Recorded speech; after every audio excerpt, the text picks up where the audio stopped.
Ever wonder how to pick good asparagus in a grocery store? Most people look at it and think the skinniest ones are going to be the most tender. To a degree, that is true.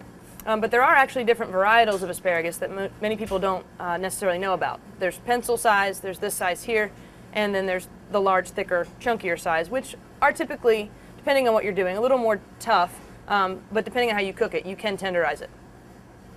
Today we're really talking about picking fresh asparagus. It doesn't really matter what variety you're picking, it's really about what the asparagus itself looks like. You want to make sure that you have a consistent color from the top almost to the bottom, knowing that you're going to trim the bottom end here. When you look at pieces like this, you can see there's much more of a difference in the color. You're going to get one or two within a bunch that are going to have that variation.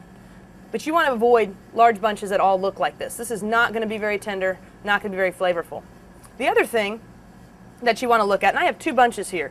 This is a more fresh set, and you can look at the tips, and they're pretty much all together. They're a little fluffy, they've got a little spring to them.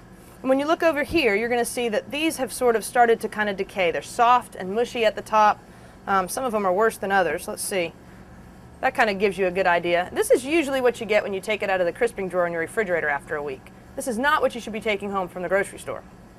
Now, one thing you need to consider when picking up asparagus at the store is how are the vegetables stored?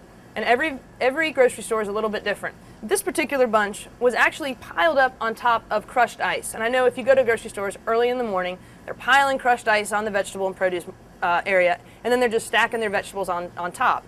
This is one instance where pulling from the bottom may not be so smart.